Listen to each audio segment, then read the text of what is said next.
Em nome do Pai, do Filho e do Espírito Santo. Amém. Inspirai, Senhor, das nossas ações e ajudai-nos a realizá-la, para que vós comece e vós termine tudo aquilo que fizermos, por Cristo nosso Senhor. Amém. Em nome do Pai, do Filho e do Espírito Santo. Amém.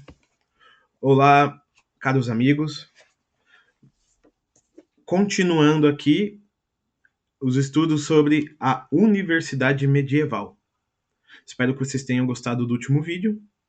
Agora nós iremos dar continuidade a esse assunto. Livro que nós estamos utilizando, sempre bom lembrar, Como a Igreja Católica Construiu a Civilização Ocidental, do Dr. Thomas Woods. Estamos já na página 64. Cidade e Toga é o subtítulo que nós vamos ler agora. Cidade, onde as pessoas vivem, onde a civilização acontece. E a toga, que significa, vamos dizer, a formalidade, a justiça, a educação. Toga, que é utilizada por juízes e também por professores universitários. Né? Na época, usava-se toga. Então vamos ler, vamos lá. A participação dos papas no sistema universitário estendeu-se a muitos outros assuntos. Um olhar de lance sobre a história da universidade medieval revela que não eram incomuns um conflito entre a universidade e o povo ou o governo local. Os habitantes da cidade nutriam com frequências sentimentos ambivalentes em relação aos estudantes universitários. Por um lado, a universidade era um presente para os comerciantes locais e para a atividade econômica em geral, uma vez que os estudantes traziam dinheiro para gastar. Mas, por outro lado, esses estudantes poderiam ser irresponsáveis e indisciplinados. Olha só que coisa, né? A gente fala dos alunos de hoje. Esses alunos de hoje não querem saber de nada, são tudo bagunceiro. Esses alunos, a gente fala assim, olhando para os nossos conhecidos que estão estudando, filhos, amigos, sobrinhos, eles não querem saber de nada. Antigamente todo mundo era disciplinado. Olha, nem sempre o passado ele traz para nós uma realidade ideal. Vamos lá, onde tem universidade hoje? A gente sabe que tem coisa errada. Tem aluno bebendo, tem aluno vandalizando, tem um monte de coisa ruim acontecendo. Na Idade Média, que a universidade era católica, e tinha problema com o aluno também. Olha só, muitas pessoas gostavam dos estudantes. Quando chegava um estudante para estudar numa universidade, os comerciantes ficavam muito felizes, assim como os donos de bar ficam felizes e montam um boteco na frente da universidade. Por quê? Os estudantes, eles trazem dinheiro para gastar, certo? Eles trazem dinheiro para gastar. E vamos lá, muitas pessoas não gostavam dos estudantes. Por quê? Porque muitos deles eram jovens. E você sabe que jovem só faz besteira, né? A adolescência, ela é igual em qualquer época da humanidade. Então, na Idade Média, adolescente vai fazer adolescentice, certo? Então, a gente tinha os famosos goliardos, né? Quem eram os goliardos? Estudantes universitários que viviam no boteco, faziam confusão, atormentavam o professor nas aulas.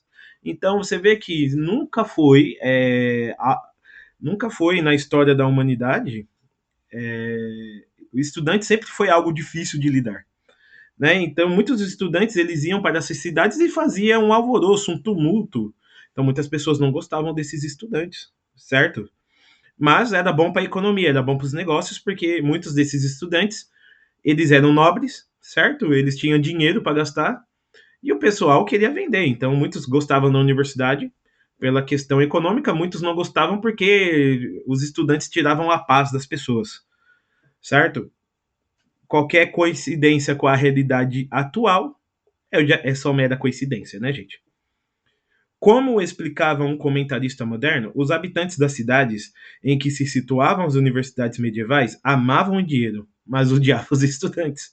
Então é isso, eles amavam, os comerciantes amavam o dinheiro dos estudantes, mas não gostavam de estudantes, certo?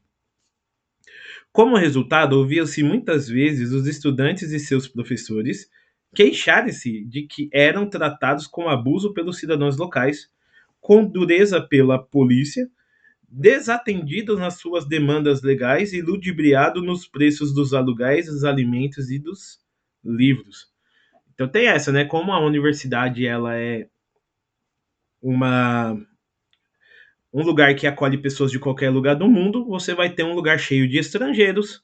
E é como diz aqui no Brasil, para gringo é mais caro, né? Para gringo é mais caro.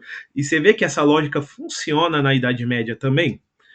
O pessoal vem de fora, e já que eles são estudantes chatos, vamos tornar a vida deles um inferno. Vai que eles vão embora daqui. Mas é claro, enquanto eles estiverem aqui, vão pagar mais caro, porque uma coisa não tem nada a ver com a outra, nós queremos o dinheiro, né?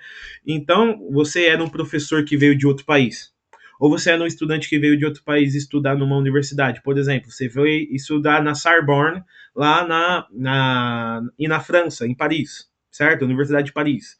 E você é italiano, para italiano é mais caro. Se você é alemão, para alemão é mais caro. Então, você vai receber diversas vezes, você vai receber diversas vezes abusos no preço do aluguel para você dormir, no preço dos livros para você comprar, na comida que você vai comer. Então, até professores e estudantes, eles reclamavam disso, certo? Reclamavam porque eles eram explorados, né? Eles eram roubados ali no comércio. No meio dessa atmosfera tensa, a igreja rodeou os estudantes universitários de uma proteção especial, concedendo-lhes o chamado benefício do clero. Os clérigos gozavam na Europa medieval de um estatuto especial. Maltratá-los era um crime extraordinariamente grave. Tinha o direito de que suas causas fossem julgadas por um tribunal eclesiástico e não pelo civil. Os estudantes universitários, como atuais ou em potenciais candidatos ao estado clerical, passavam também a gozar desses privilégios. Os governantes civis também lhes estenderam muitas vezes uma proteção similar. Em 1200, Felipe Augusto da França concedeu e confirmou esses privilégios aos estudantes da Universidade de Paris, permitindo-lhes ter as suas causas julgadas por um tribunal especial, que certamente lhe seria mais simpático do que os tribunais da cidade. Então, os governantes e as autoridades da igreja sabiam que essa, esse incômodo que os estudantes e professores sofriam dos locais poderia ser algo que desanimaria eles e eles não estudassem. Era necessário que eles estudassem. Porque para você se tornar padre, um padre professor, e a igreja precisava muito de padres que ensinassem, era necessário você fazer a universidade. Então, qualquer professor padre ou qualquer estudante que vá se tornar padre, ou seja, estudantes de teologia, uma das faculdades da época, você tinha uma proteção especial e você, em caso de delito, você seria julgado por um tribunal da igreja, certo? E se você estudasse uma matéria para não ser padre, qual é a matéria quais são as outras disciplinas que você pode estudar? Vamos lá, você não vai ser padre. Então tem outros dois cursos. O curso de medicina, para quem vai ser médico, e o curso de direito, para quem vai ser advogado, promotor, juiz, né? Para trabalhar ali no ramo do direito. Então, o que nós temos aqui? Uma proteção em alguns lugares que os governantes davam para esses alunos, caso eles cometessem alguma besteira, e como a gente viu, não é tão difícil de acontecer, esses alunos eles ficariam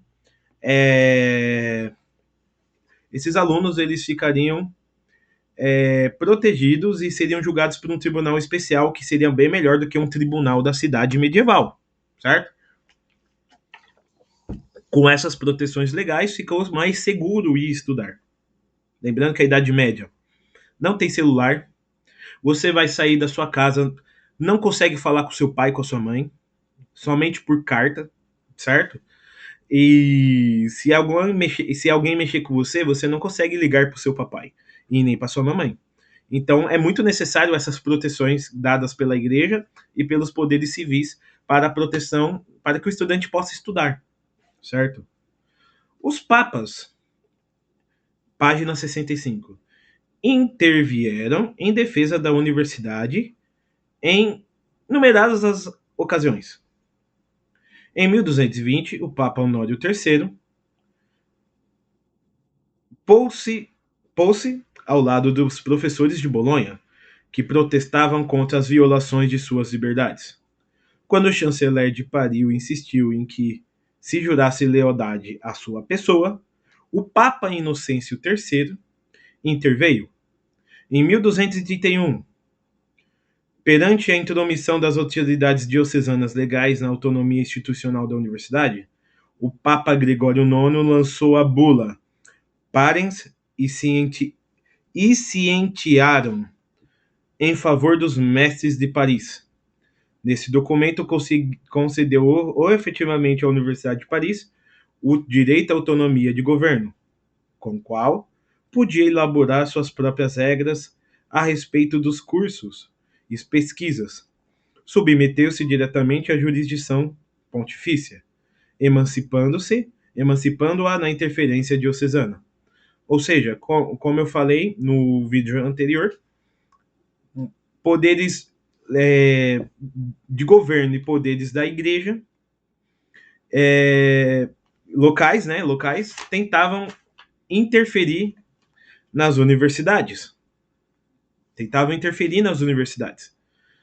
Então, os papas foram concedendo às universidades, aqui o exemplo é a Universidade de Paris, autonomia. Então, mesmo você estando em Paris, o Papa em Roma declara que essa universidade não deve satisfação às autoridades de Paris e nem ao bispo de Paris. Ou seja, se a universidade chegar a conclusões diferentes do bispo local ou diferentes do rei local, das autoridades locais, ai de quem encostar a mão na universidade. Por quê? Porque a universidade ela tem a liberdade de ter o seu próprio pensamento, a liberdade de ter o seu próprio currículo de estudos e a liberdade de fazer isso sem interferência de nenhum rei. De nenhum rei. E de nenhum bispo. Por quê? Porque quem é que manda em todo mundo? O Papa. Então, como ali funciona o esquema de cristandade, o Papa falou, Roma falou, causa encerrada, né? Então, o Papa dá liberdade para a universidade. Então, abre aspas. Com esse documento, escreve um historiador. O nome desse historiador sendo citado aqui por Thomas Woods é o historiador Laurie Dale, né? Do seu livro The Medieval University, né? A Universidade Medieval. Então, cita aqui o professor Dale. Com esse documento, escreve o historiador, a Universidade de Paris atingiu a maioridade e entrou para a história do direito como uma corporação intelectual plenamente formada e destinada ao preparo e ao aperfeiçoamento acadêmico. Então, a universidade, com a liberdade que o Papa deu, não precisaria se preocupar com questões políticas locais, porque estava guardada pela autoridade de São Pedro, certo? Então, a universidade poderia tranquilamente, mesmo em meio a várias crises locais, se dedicar aos estudos acadêmicos. Né? O mundo pode pegar fogo lá fora. O pessoal na universidade estará estudando com muita calma. Lembra um pouco os monges, né? O mundo acabando lá do lado de fora e os monges lá dentro, mó paz, né? Rezando, estudando e preservando a cultura. A universidade é a mesma coisa. Não precisa se preocupar com pecunha de bispo, de rei, de prefeito, de chanceler. Não. A universidade é livre. E por ser livre, ela vai ter a autonomia de fazer aquilo que ela acha que é certo. Página 66. Foi ainda nesse mesmo documento que o Papa procurou zelar pela justiça e a concórdia no ambiente universitário, mediante a concessão de um privilégio conhecido como cessatio, o direito de os alunos entrarem em greve se fossem tratados de modo abusivo. Considerava-se justiça Consideravam-se justa causa para a greve e os preços extorsivos fixados para o alojamento. Inju a injúria ou a mutilação de um estudante sem que houvesse uma satisfação adequada dentro do prazo de 15 dias, bem como a prisão ilegal de um estudante. Sabe o que está dizendo aqui? Que nesse período aqui, os estudantes, eles, como eu falei, eles sofriam muitas molestações, eles sofriam muitas incomodações por parte dos locais, por parte até de algumas pessoas que alugavam espaços da sua casa e cobravam preços abusivos. E é muito importante aqui, os estudantes eles recebem um privilégio chamado de cessatio. Se eles forem tratados de modo abusivo dentro da universidade, pelos funcionários da universidade ou pelos locais, eles podem entrar em greve. Olha que legal, a greve dos estudantes, ela existe, né, desde a Idade Média, certo? Então, a gente vê aí os estudantes em greve. Isso aí não é algo que surgiu lá hoje aqui nas universidades. Não, ela tem historicidade. Desde os dos primeiros anos que a universidade surge, tem greve de estudante, certo? Então, não pode tratar o estudante de qualquer forma. Os estudantes têm os seus direitos e se esses direitos não forem respeitados, considerava justa a causa e a greve em caso de preços é, extorsivos. A palavra que ele usa é extorsivos, né? É, a injúria, a mutilação de estudantes sem que houvesse uma satisfação adequada dentro do prazo de 15 dias, bem como a prisão ilegal de um estudante. Ou seja, se o estudante fosse mutilado, preso, sem justa causa, os outros estudantes poderiam entrar em greve por essa injustiça. Isso é muito interessante.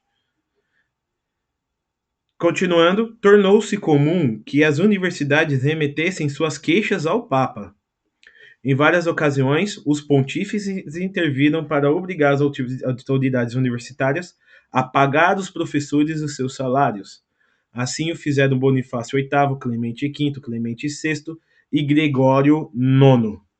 Não é de admirar, pois, que um historiador tenha declarado que, abre aspas para este historiador, que é o mesmo, né, o Laurie Dale. Cito aqui Laurie Dale.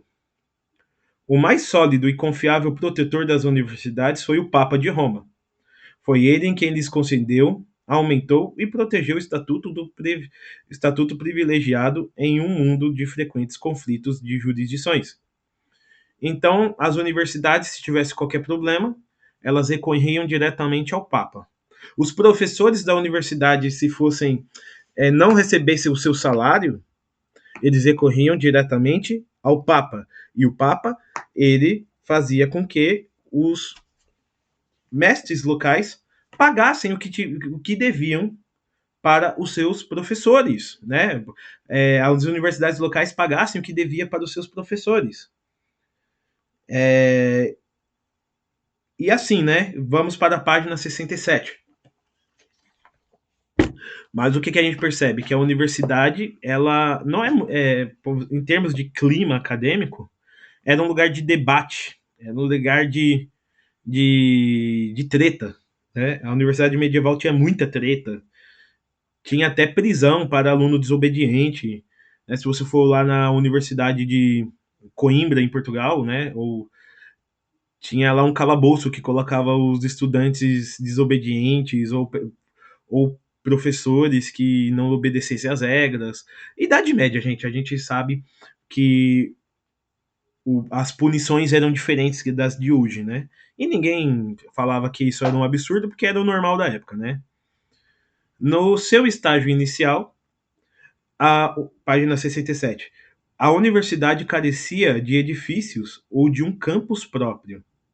Né? No começo, a universidade não tinha espaço, certo? Não... Como que você estuda sem um espaço? Vamos tentar entender. Consistia em um corpo de professores e alunos, não em um local específico. As aulas eram ministradas em catedrais ou em salas privadas. Não havia bibliotecas e teria sido difícil adquirir significativas coleções de livros. Mesmo que as universidades possuíam instalações próprias, os livros absolutamente necessários aos estudantes eram em geral alugados em vez de comprados. Olha só, a universidade quando ela começa de maneira humilde. Ela começa de maneira simples.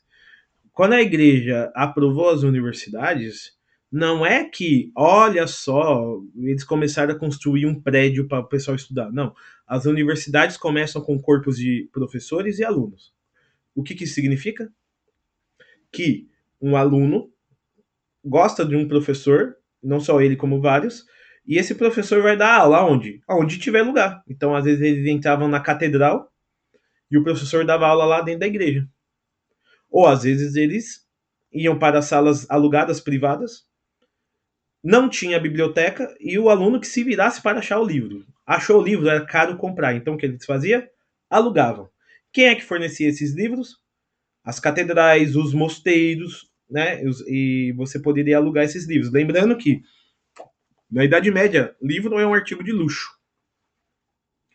Significando que, se você queria um livro só para você, meu filho, você teria que encomendar um copista. E o copista copiaria o livro para você. Ah, eu quero a Bíblia inteira. Beleza. Você quer a versão que vai mais rápido ou a mais demorada? A mais demorada demora 7 anos. A mais rápida, 3 anos e meio para você copiar, certo? Porque vai precisar de mais, vai ter que ter as iluminuras, tudo mais. Então, é como a gente viu com os monges copistas. Os livros eram copiados à mão, não existia prensa, né? Então, como que você vai estudar? Você tem que alugar os livros, certo? Então, alguém que tem um livro, aluga ele para você. Por que aluga? Porque a pessoa não vai doar. Por quê? Porque o livro é caro. É um bem de luxo. Seria mais caro que um iPhone hoje, um livro. E os estudantes alugam, estudam o que tem que estudar, e mais, muitos deles decoram livros inteiros. Por quê? Já que eu não posso ter o livro, eu decoro ele na minha mente. Difícil fazer isso hoje, né? Mas na Idade Média era assim que acontecia. Ao que parece, muitos estudantes universitários medievais provinham de família de poucas posses. A maior parte dos estudantes de artes, em sentido amplo, tinham entre 14 e 20 anos de idade. Muitos matriculavam-se na universidade com o objetivo de se prepararem para uma profissão, e por isso não é de surpreender que o curso mais frequentasse fosse o de Direito. Havia também frades entre os estudantes. Eram homens que desejavam simplesmente ampliar seus conhecimentos ou contavam com o patrocínio de um superior eclesiástico. Então aqui nós temos, desde o começo da Idade Média, os bolsistas, né? Ou seja, pessoas de pouca posse que querem ter uma profissão. As universidades elas vão ajudar a quebrar aquele ciclo da estagnação social muito típico da Idade Média.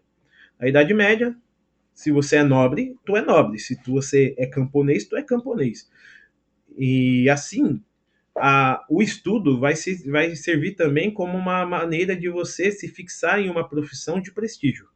O curso mais frequentado é o de direito, porque se você se torna um juiz, um advogado, um promotor, o que vai acontecer? Você vai ter um emprego muito melhor, sei lá, do que ser um sapateiro, e um emprego técnico.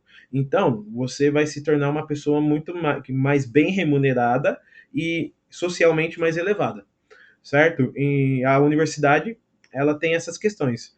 Existia também muitos frades que cursavam curso de teologia, todos muito jovens, 14 a 20 anos, né? A média do estudante medieval é dos 14 a 20 anos. E estudavam ali para aprender melhor sobre a teologia. E eles eram patrocinados justamente por quem? Pelas suas próprias ordens, que pagavam seus estudos, certo? Continuando a leitura, mas escreve aí no comentário. Você imaginava que a universidade medieval seria tão igual à universidade de hoje? Semelhante? Ou você está achando diferente? Comenta aí o que você acha. Então, o que é que se estudava nessas instituições?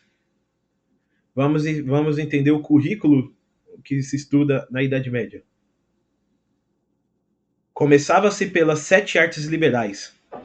Para os participantes, e começava-se com as 7 artes liberais para os participantes, e prosseguia-se com o direito civil e canônico, filosofia natural, a medicina e a teologia. Quando as universidades ganharam forma no século XII, foram felizes beneficiárias dos frutos daquilo que alguns historiadores denominaram a Renascença do século XII. Os intensos,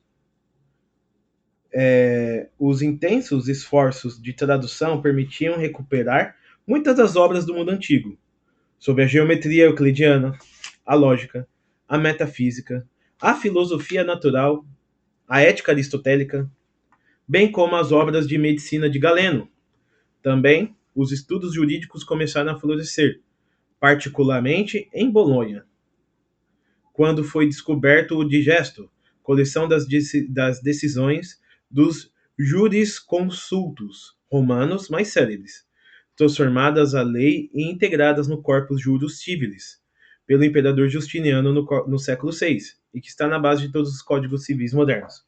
Olha só, os estudantes eles iam estudar ali mais ou menos 7 anos para estudar a pré-universidade. Ou seja, você não chegava já fazendo curso superior. Vamos entender que ali o pessoal não veio como hoje do ensino médio, já sabendo ler e escrever. Muitas pessoas chegavam cruas na universidade, sem saber as primeiras letras. Então aprendiam-se ali nas 7 artes liberais o trivium e o quadrivium, que a gente vai falar mais em outro momento. Mas só para vocês entenderem um pouquinho, o trivium, que é justamente o estudo da oratória, você vai aprender a falar, né? O estudo da lógica, você vai aprender a pensar, e o estudo da gramática, você vai aprender a escrever. Então, a primeira coisa que o estudante vai estudar é texto, né? Eles vão aprender a ler, falar e pensar. Ler, falar e pensar. Ou seja, porque num ambiente universitário, se você não sabe ler, se você não sabe organizar a sua comunicação, e se você não sabe pensar logicamente, você não vai passar no quadrivium. E o que é o quadrivium? O que a gente chama de exatas hoje, né? Que é o estudo da matemática, que era dividido em geometria, né? O estudo das formas, astronomia, o estudo dos astros, não astrologia, né? Astronomia. Música, porque a música também é uma forma de estudar matemática, né? Quem estuda música sabe que as notas musicais são pura matemática. E falta mais uma: astronomia, geometria, música e aritmética, né? E tudo isso eles pegavam da onde esses estudos? Eles tiravam da mente? Não. As obras, se lembra das obras que os monges preservaram? Essas obras, elas então são aproveitadas pela universidade. Muitas delas estão sendo descobertas, estão sendo traduzidas do grego para o latim, certo? Muitas obras são do Império Romano que já estavam em latim, já fica mais próximo do que o pessoal já sabe, que é a língua latina. Estudos de. Aí, você terminou o Trivium Quadrivium, você vai escolher o seu curso. Ó, já terminei o obrigatório, o Trivium Quadrivium. Uma espécie de ensino médio intensivo, fundamental com ensino médio intensivo. Aí você poderia estudar direito, filosofia natural, medicina, teologia, direito canônico, certo? você poderia cursar esses cursos, né? Fazer esses cursos. E várias das obras de direito, teologia, filosofia são obras gregas clássicas da Grécia Antiga e da Roma Antiga, que foram preservadas pelos monges e agora estão à disposição dos estudantes medievais. Próximo vídeo nós vamos falar sobre a vida acadêmica. Como que era a vida na universidade? O que se estudava, o que se fazia, e assim a gente vai dando continuidade aos nossos estudos. Certo, pessoal? Então, até o próximo vídeo. Considere ajudar o canal com uma pequena contribuição no nosso Pix, que está aqui na descrição, para que a gente continue a fazer vídeos. Espero que vocês tenham gostado, espero que vocês tenham aprendido mais. Deus abençoe vocês e salve Maria Imaculada, viva Cristo Rei.